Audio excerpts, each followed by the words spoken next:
So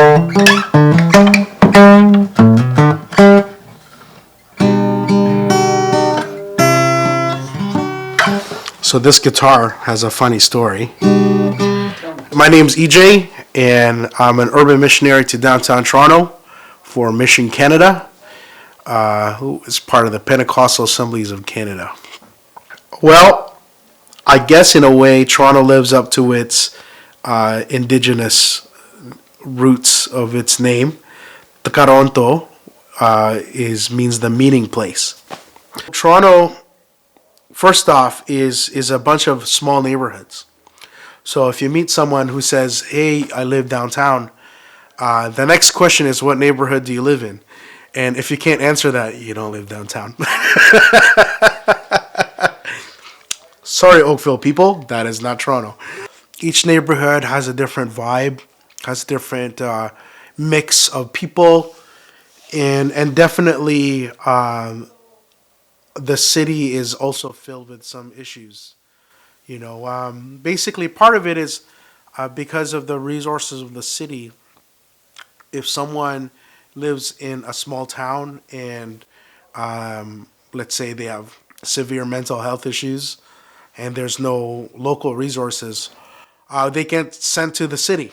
And so a lot of the issues of the surrounding areas actually meet in the city.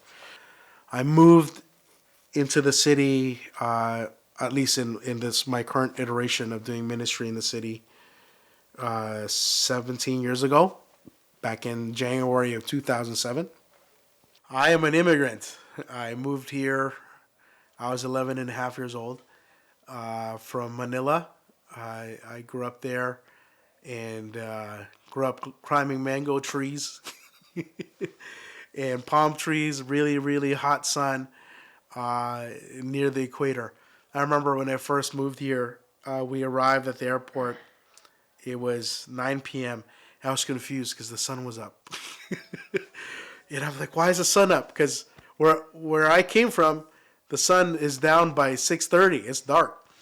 But it was 9 o'clock and the sun was still up. I was super confused. And so when we moved here, that was very important. And my parents experienced a typical immigrant story of not being able to work in their respective fields. So my dad worked in fire making factory, and my mom worked at Walmart. And before, my mom was a university professor, and my dad worked in the maintenance crew of electrical poles like Hydro One. And so they worked a lot. I had to take care of my sisters. I had to be like a third parent, and that was my story. My move here caused a lot of internal struggle, a typical thing for displaced immigrant youth, and so I lived in tension of living with the responsibility of taking care of my sisters, but also having this frustration and anger and rage over all the changes, and no one was there to help me. And so I probably found some wrong communities to find some footing, because we lived in the only ghetto in Mississauga at that time, Paisley. Now there's more than one, but back in the day there was that one. That's where we lived. And yeah, I got in trouble a lot. I went through some pretty angry periods and got into a bunch of fights. And it wasn't until I had an English teacher uh, wanted to talk to me after school, and I didn't know what it was about. And we talked about her concerns. She said that she thought that I was brighter than what I showed, because obviously I was had all this emotional stuff, so doing homework was not important to me. But she felt like there was more in me, and actually out of nowhere decided to invite me to her church. Uh, at that time it was called Quincy Cathedral. So have you heard of my church? I said, oh yeah, I've heard of that church. It's a big church in Etobicoke. And she said, "Do you want to go?" I said, "Oh, it's far. I live in Etobicoke. I live in Mississauga. That's far away." And then she said, "I'll give you a ride." It's like she wasn't supposed to do that. I've talked to her since. She's never done it since. It was she did it. So she said, "Okay, I guess you give me a ride." So I remember she picked me up from home. She had a friend there, Terry, be with her, and she was also a country singer. So he was a musician in her band, and I went to that church. And I remember who was preaching was Stuart Mulligan. I don't even remember what he preached about. All I knew was like, okay, I'm in this church. I don't know what's up. And then the youth pastor there was Dwayne Henry. And then he said hi to me and invited me to go to youth group that Friday night. And I said the same excuse. Oh, I live far. I don't know if I can. So I'll give you a ride. And I thought, well, my English teacher pulled that one on me. It's like, no, it's okay. Then he bribed me with food. He said, I'll buy you a meal. It's like, okay, done. So I went. He picked me up from home. I went to the youth night, and they had a youth rally that night. That means they were having a joint service with a bunch of other youth groups. And uh, when I went through the doors, something was changing inside of me. I felt my heart beating faster. I didn't know what was going on. And I don't even remember what the worship service was like. I don't know what the sermon was like. I just remember that at the end, they do this thing called an altar call. So whoever wants to go up there for prayer. And I knew that God was tapping at my shoulder, saying, "Get up there, kid." And so finally I did. I was at the front, and I'm watching all these other kids cry around me. I'm like, okay, I don't know what their problem is. And I was not in a good space at that time. I got arrested that week for theft. My parents were obviously upset. My grandmother was dying, my Lola, and obviously I wasn't doing well in school. And so for at that time, that was the worst time of my life. And so when I got up there looking at all these other kids crying, I prayed my first honest prayer. I said, you know what, God, I don't like my life. I don't want it anymore. You can have it. And something broke that day. I cried. I cried so hard. I cried for my first 6.5 years as a Christian. And that was the first day. I just broke down at that altar. God speaking to me for the first time, saying, like, my son.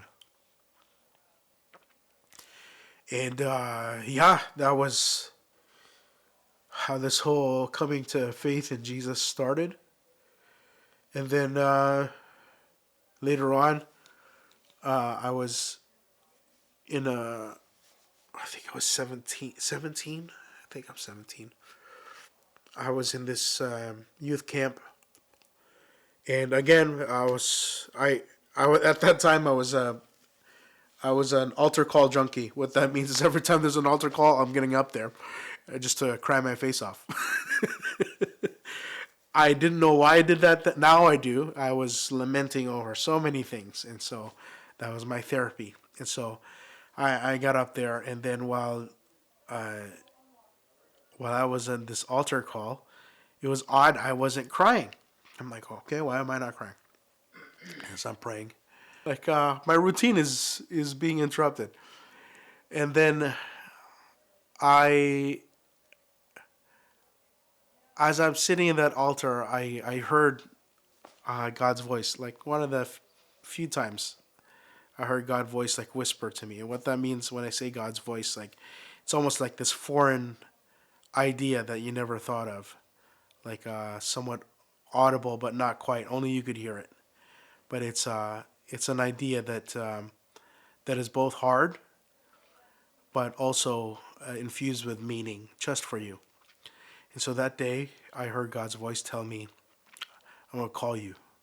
You're called." I didn't know what that meant. I went crazy. I started like jumping and yelling and like crying in laughter. That was a new thing. I didn't know what that meant, and I told my youth pastor about it, and like we were just talking about, we didn't know what that meant. All I knew was I was gonna probably go to Bible college, and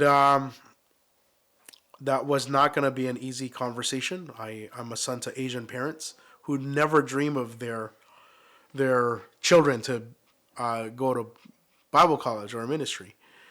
And I had this one night. It was had an argument with my mom, and at the end of the argument, I said to her, "I'm not going to university. I'm going to Bible college, and I think I'm called to serve God." And that's when I knew it was a God thing, because my mom tells me, "Well, God's been speaking to me, and I fear God, so I'm not gonna get in the way. You can go." I was like, "What?" And so when I went to Bible college, I uh, I was mixing my own internal insecurities with my reality, and so I had delusions of grandeur. What I thought was like, "Oh man, I'm gonna be working in a big church and be a big shot pastor." That was my dream. And so when I graduated, I interviewed all over the place. I think 5 different places. One even flew me all the way to San Jose, California. I was like, for sure God would call me there. Like palm trees, like California, yeah. But no, it wasn't the place for me. I think apart from the fact that it just wasn't quite a fit with the church. I think at one point in time, the the church folk, the leaders, they were very nice people, but they took me to this restaurant, and when I went to this place, immediately as I walked in, I felt unwanted. I've never experienced that before. No one said anything. No one did anything. No one did anything overtly horrible to make me feel uncomfortable, but I knew I wasn't wanted there. I never felt that before. And that's when I knew, oh man, this isn't for me. And so when I got back, I was very upset. I remember I was an assistant youth pastor at that time with Mark Barrett, and he picked me up from the airport. And I remember I said to him, "Man, it's a no. I'm not gonna." But that was the last of my interviews that year, and September was around the corner, and no one was gonna be hiring youth pastors. And so I remember I broke down in the car. I said to him, "Was this all a joke? Was God pulling a joke on me? Asked me to be in the ministry and moved all the way out here or nothing?" And of course, my friend Mark didn't know what to say. And then later on, I needed to find a job to pay the bills. So I worked in a lumber yard. Worst shift in the world, 5 p.m. to 5 a.m. in the morning. I don't mind shift work, but 5 p.m. to 5 a.m., that's horrible. That's literally the worst. And I thought, okay, maybe my job is to lead my coworker to Christ. I worked with a guy named Igor. He didn't speak any English, and so I'm like, oh, this is not gonna work. When I'd make a mistake, he would say, and like we were just speaking grunts. And literally, my job was to put wood on a table, and then he cuts it. That like we were building trusses. Like man, mind-numbing work. I mean, respect the work, but I didn't study all the stuff to put wood on the table. At least that's what I thought. That's the EJ talking, not God. And so I remember one day, it was lunchtime because you have lunch at 2 a.m. in the morning. I picked up an ad in a newspaper, and in the back there was a shelter, men's shelter, that was hiring for intake workers, Hope Mission. And then I thought, okay, well, I used to be street involved, And when I was a very zealous young man, I used to do street preaching at Queen and Spadina downtown. And I thought, okay, well, maybe I could do that instead of working with Igor. And I remember I applied. My third interview was at the men's shelter. And it was an odd spring hot day in Edmonton. So if you live in Edmonton, you know one day it'll be negative 60, and then the next day it's like 14 degrees. Super weird. And it was one of those warm spring days. And this shelter was the biggest men's shelter in Edmonton. And it was very stinky that day, like a wall of stink. One moment you smell it, moment you take a step and you don't. And I remember when I got hit by that smell, the Lord spoke to me and said, "EJ, it's the smell of people I love. Now go love them." That was 17 years ago. 17 years ago.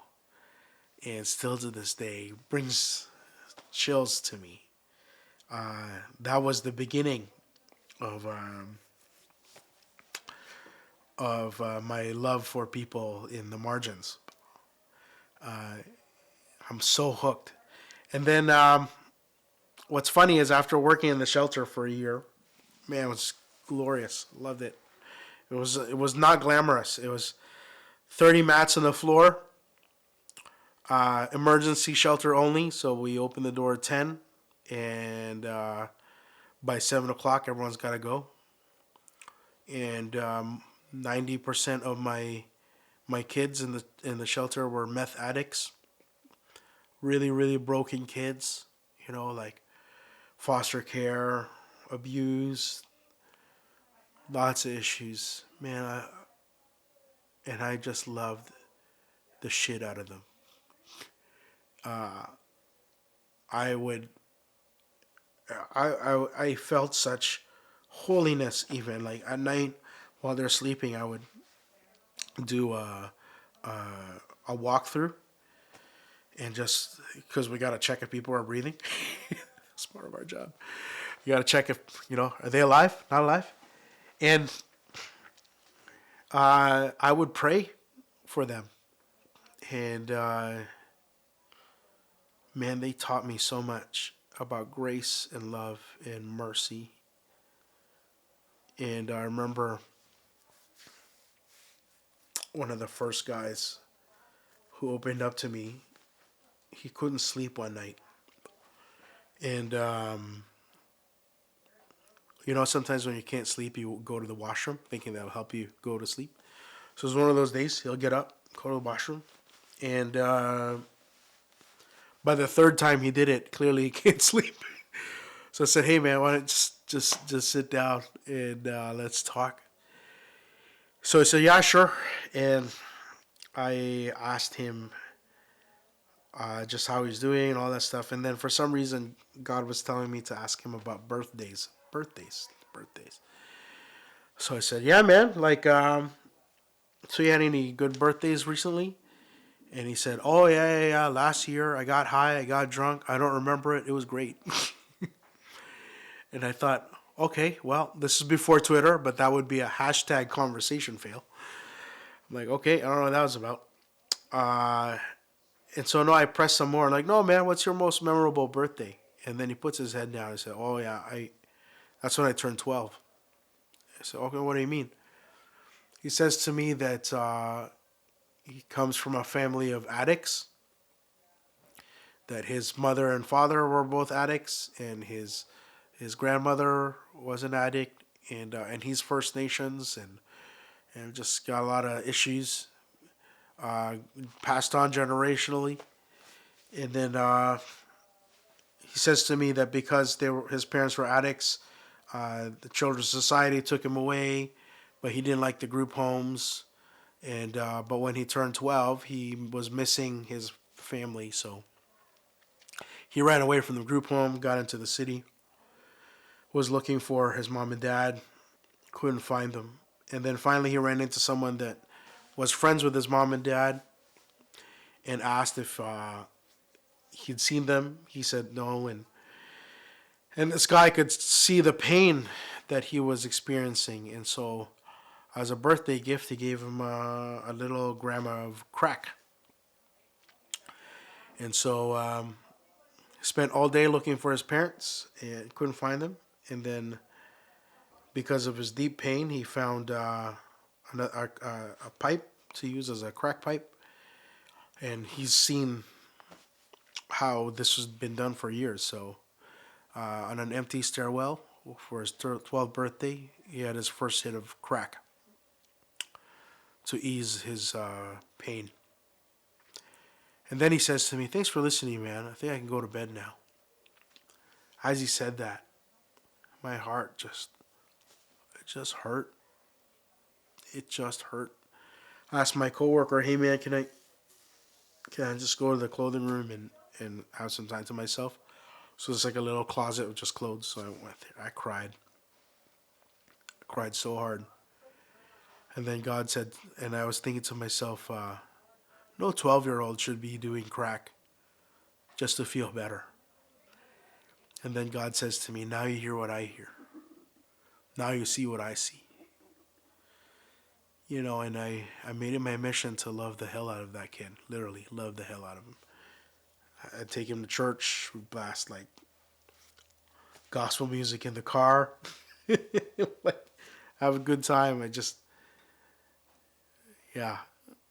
Somehow those moments made a difference for him to now start working on his addiction. So I'm like going on a tangent on this one. But yeah, that was the first kid who opened up to me to tell me about his issues. One more story.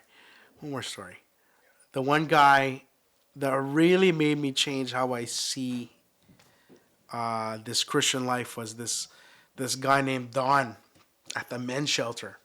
He was the most ornery guy in the shelter. He had severe cancer, severe pain, and epilepsy. And for whatever reason, he decided I was his friend. I don't know why, but I was his friend. I wasn't in the men's shelter long because I got transferred to the youth shelter. But Don and I had gotten so close that whenever he would be having a fit or a bad day, the men's shelter would radio for me to come over to talk to him and calm him down. What a gift. I don't know why he decided I was his friend. To the point where one time for Christmas, he gave me a pair of socks and a figurine and a little photocopy of footprints on the sand. He said he hadn't given anyone a Christmas gift in over 20 years and wanted to give it to me. He's like, well, don't cry about it. That's what he says. So, thanks, bro. Thanks, man. But Don broke down my ideas about what grace and mercy meant. He had smoked a lot of marijuana to deal with his pain, and I was taught that marijuana is just evil. And marijuana is not necessarily evil. People with issues is like who get traumatized. That's the evil, and the marijuana is the coping mechanism. I didn't understand any of that back then. Anyways, yeah, but because of his love and care, like all that stuff, he became my teacher on how complex it was for everyone who was homeless, and it wasn't so simple. It wasn't a thing of like, oh, you can just get a job. He'd tell me about the abuse he experienced and all being in jail, and he taught me so much. And he was one among many voices that changed how I saw this Christian walk, how I saw walking with Jesus, and how beautiful and messy it actually is. To the point where, after being in the shelter for a year, I did get my dream job. A big church hired me, this big youth group. And when I was there, I just couldn't feel comfortable. I remember my second week there, sitting in my office, and I thought to myself, man, I haven't anyone, have, no one has sworn at me yet. No one's told me an F bomb yet. It just felt so uncomfortable. I'm like, what's going on? And I hadn't seen anyone do drugs around the church yet. I don't know what's going on. And yeah, I was fired in 3 months.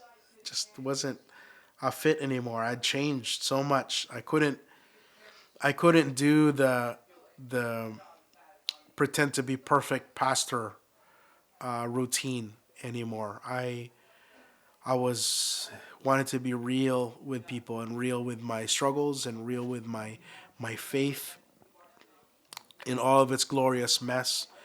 And yeah, that church, they're good people. It just wasn't what they were looking for.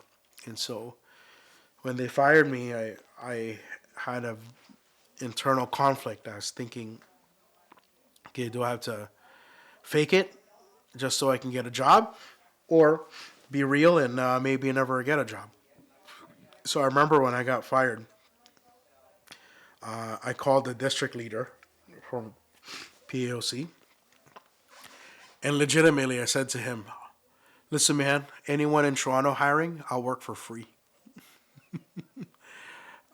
Because while I was away, my love for the city had grown. And he didn't have anything for me that day, but I do know I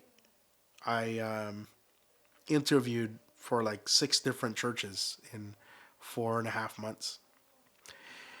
So clearly there was still interest for me to be in the ministry, and just either I didn't feel right about the place or it wasn't a fit, and I didn't want to go through the same thing again. And so, and then eventually I thought maybe I would teach overseas. So I saw this company that was hiring for English teachers, and so they sent me the contract. It was good money, but it just didn't sit well with me. And so I let the deadline pass. And then out of nowhere, second week of January 2007, I get a phone call. This guy named Paul Burke.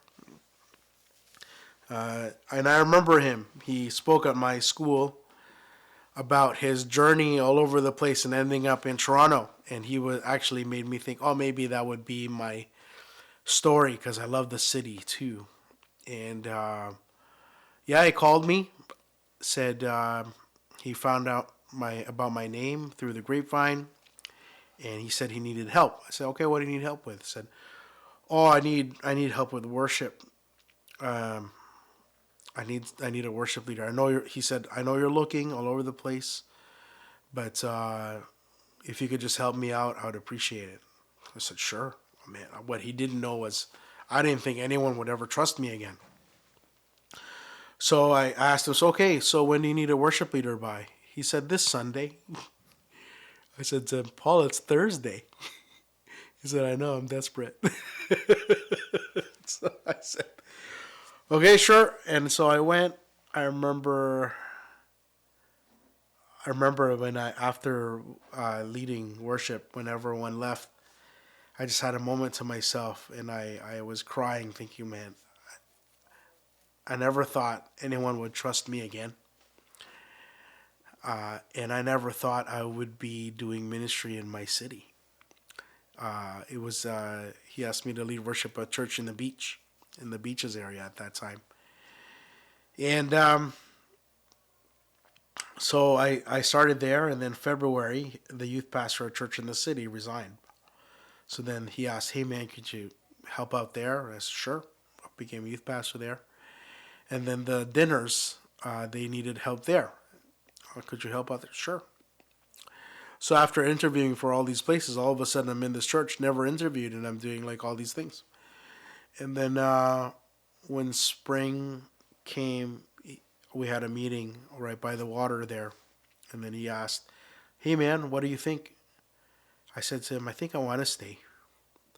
He said, great, we just had a meeting this morning. I was asked to ask you to stay. And that's how it started for me to be in the city. I never thought that I would uh, be in the city that I love so quick, so soon, and also be part of a community that cared for the marginalized, my friends in the bottom, and that's kind of my weird roundabout way of getting to the city. Good. Yeah. Then that's your first officially job in the city, right? Yeah, Yeah. yeah. Then what happened later? Oh man, that was what happened later. So many things. So that church in the city didn't really have enough money to hire me full time. So um, I worked as a case manager in a youth shelter for a little bit. Uh, it was kind of funny. I'd be dealing with all these homeless kids in Rexdale, and then I'd go to a church and deal with like church kids and disciple them, and then do the dinners on Saturdays, feeding 500 to 700 people, and then on Sunday 2 services, one in St. Lawrence in the morning, and then one in the beaches in the evening. It was busy, and eventually working in government funded shelter just wasn't really jiving with me. So 2013, I interviewed to work at Young Street Mission at Evergreen on Young Street. I didn't know anything about this place, but I do remember walking by one day and like pointed at it. I said, God, I want to work there. I did not know about the history of that place or how much respect it has on the street. None of that. So, and it was funny. My last interview was funny. As I was walking in, I ran into some kids I knew from the shelter I worked from before, and I remember them, and she remembers me because it was her first time being homeless, and I was the one doing her intake.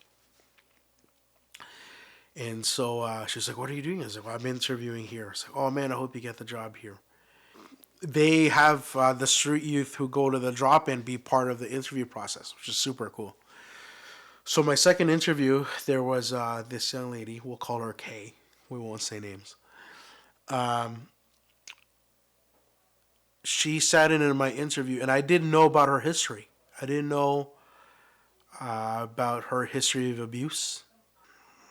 She was being sexually abused by a deacon at the church for a long time,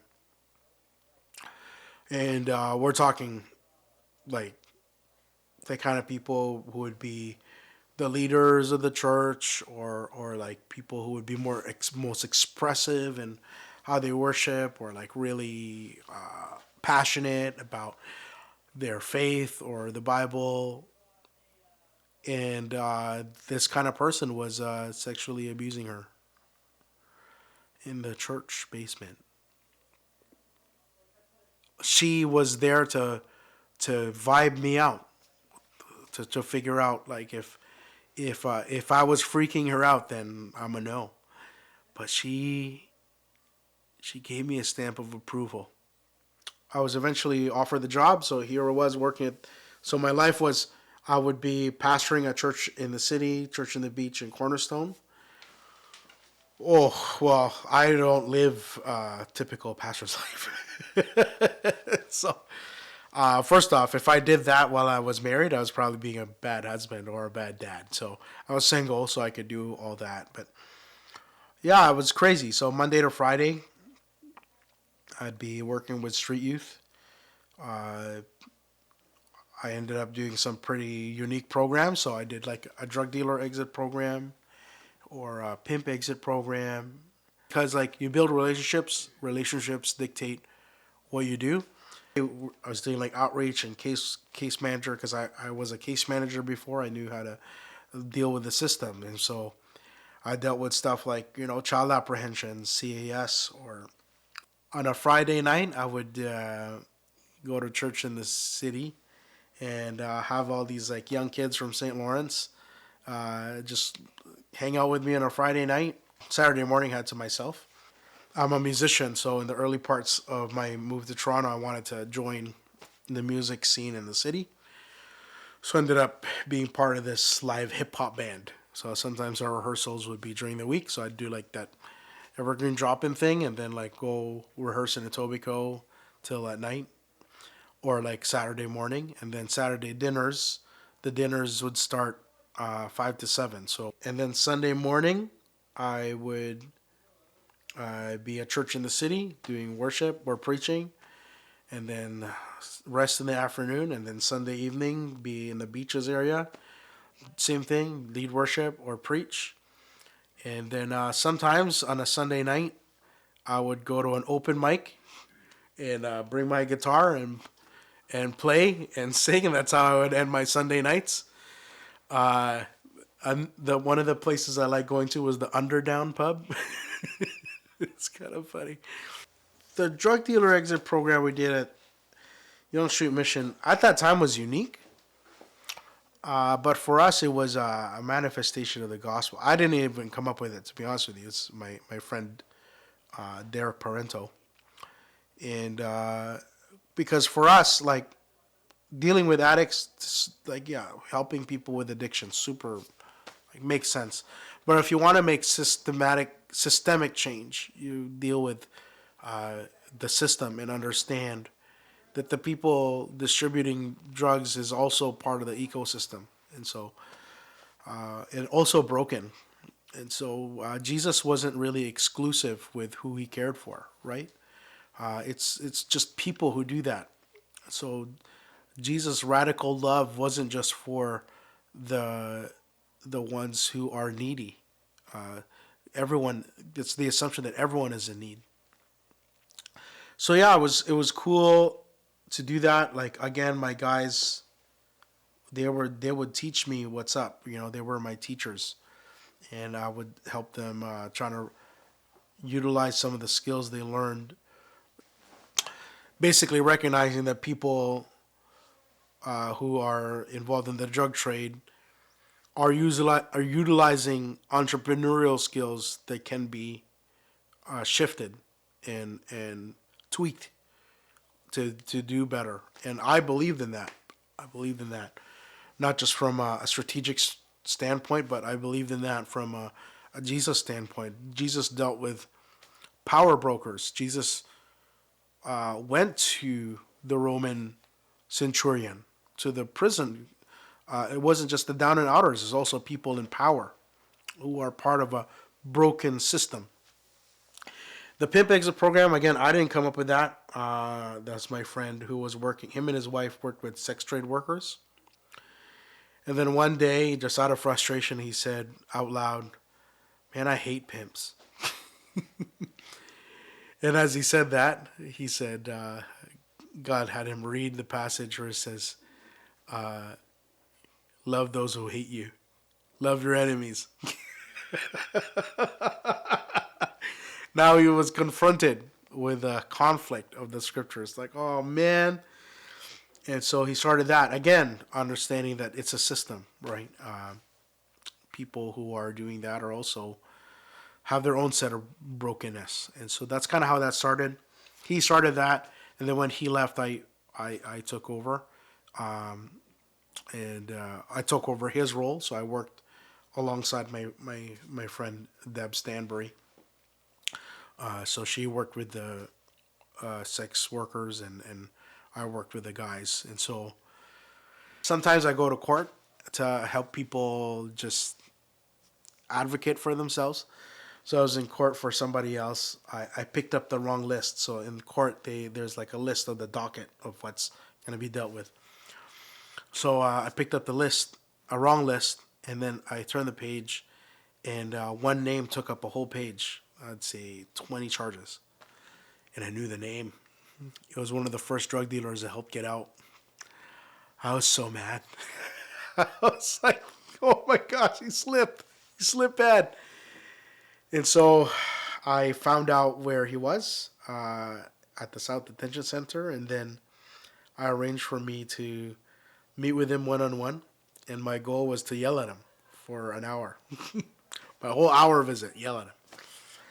And so I did all the things, go through the security stuff, and so I drove for my appointment. And as I got to the parking lot, I heard God's voice tell me, "EJ, breathe life, not death." I said, "But he was stupid. I need to yell at him." It's like, breathe life, not death. And so I started to negotiate with God. So that's a good idea, right? Negotiating with God. I get to the security area. I had to empty my pockets. And I thought, okay, can I yell at him 15 minutes? Breathe life, not death. Ah. And sure enough, once the door opens, he didn't know who was visiting him. And the moment he sees me, first words out of his mouth, he says, "My prayers are answered." I thought, okay, can't yell yet. I don't know what this is about. And then he says to me, "EJ, I screwed up. I screwed up bad. And everything they're going to say about me is true." And he said, "Last week I came, I prayed to God and said I wanted to live a different way. And that when I got out, I was going to look for you. And I want you to baptize me." I was like, okay. And so we had a glorious reunion talking that day. And so I kept on visiting him. My last day that I was supposed to visit with my friend, they messed up my appointment. They changed the time on me, which made me upset. I'm like, man. And then I said, okay. I went to the park, and that's when I had an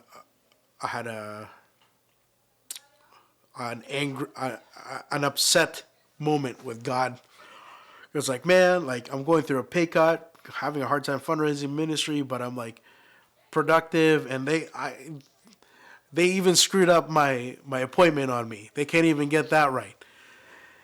I didn't know it was by design, because as I'm walking in to return, I saw someone's partner walking out, who I also know, another guy who was part of my drug dealer exit program.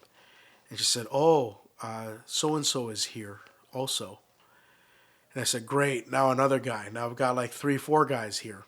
And so I arranged for an appointment with a chaplain, and I asked her, "Hey, can I just have an ID badge? Because like I have a lot of guys to visit, and it's getting annoying to try to arrange times with you all the time." And she said, "Well, you can only have an ID badge if you're running a program." It's like, okay. So she said, "What program do you want to run?" I was like, "Well, I don't know. Let me ask the guys." So I asked one guy, and he came up with this thing. "Hey, EJ, why don't you do this thing called Gospel in Life? So teach us about life skills and the scriptures. The stuff you know, the stuff you taught me." I said, "Sure." And sure enough, I filled that form, and that's how the prison ministry started. And it's a bit unique. Most prison ministries, they book the chapel, and people sign up and go to the chapel, and I didn't want to do that, because sometimes people sign up just to get out of the range, and I didn't want people who didn't really want to be there, or people with ulterior motives. So what I did was I would go right into a prison range. I would pick a prison range, adopt it, and do my ministry right there. So there's a room usually in there, and so I asked the guards to open the door, and whoever's interested in coming, they can come. If you're not interested, that's fine. Go hang out with everyone else, and you don't have to be here. Yeah, this thing grew.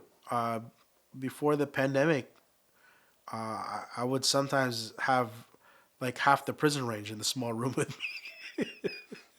And the prison guards would ask me, like, "What are you doing in there?" It's like, "Oh, we're just talking," because they don't know, right? Like we're there for like an hour and a half, like crying, talking, laughing, just talking about life and the gospel, and the most rawest Bible study I've ever been part of and led.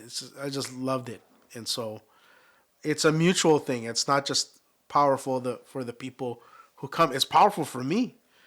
Like there's no there's no gimmick here. There's no there's no cool lights, nice looking people on the stage, soft playing music, like none of that. There's none of that. It's just concrete walls, fluorescent lights. It was so raw, but I would tangibly experience God's presence there. I would tangibly see people change, transform, and like it's just proof. Like I know we all have these moments of doubt on faith, but for me it's hard to doubt for me now because there's all these moments. Like even as I tell these stories of like one thing led to another thing led to another thing, it's like almost too perfect to plan. Too perfect to plan. And I think it's more a testimony, not so much of myself, but the power of obedience. That's the power. And so it's hard because one, you need to figure out, okay, what is God's voice? What an elusive thing. How many people hear God's voice? And if you do, people wonder, it's like, are you having a psychological trip? Like, are you okay? And even if you do hear God's voice, do you have courage to obey that voice? Right? And especially in the life of faith, sometimes it can become performance art. What I mean by that is, man, I used to like old school Christian hip hop. One group used to, they had this hook. Uh, uh, some people think they're being spiritual, but all they do is spare rituals. Spirituals, and I'm like, yeah, I like that jam. Spare rituals, and I don't want to just do rituals. And there's sometimes a performance art to faith, but I've learned that it doesn't become performance art when you only dance to the audience of one. When you only do things for God, for the Father, and that's whose eyes and voice matters to you most. I remember it's a good tie-in actually. When I sensed my calling, I prayed this dangerous prayer.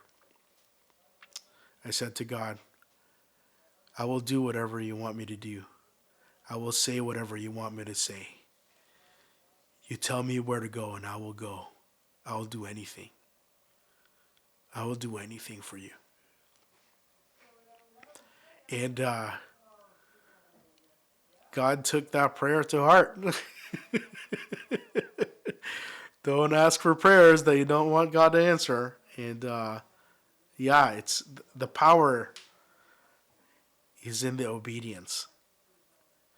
And that's where the faith is, because you're obeying something you don't understand. An idea you don't understand. It's like, why move to Edmonton? I don't know. I don't know.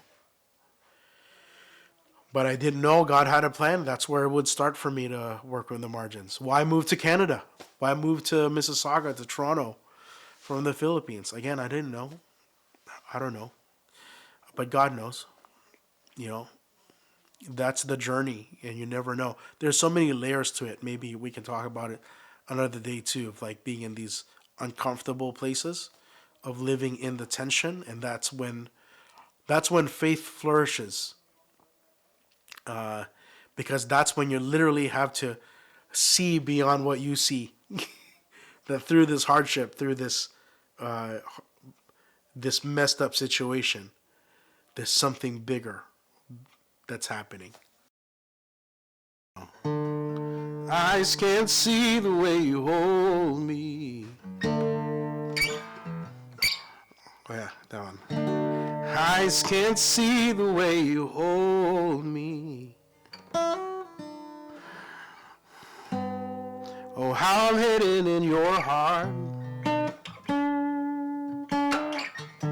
My eyes don't know you told me. Oh, how I ache for where you are. It's invisible to the world, incredible to the angels, not seen this Eden? Have they seen this sight of everlasting life? You are all over, you are around me, you are inside. This is life,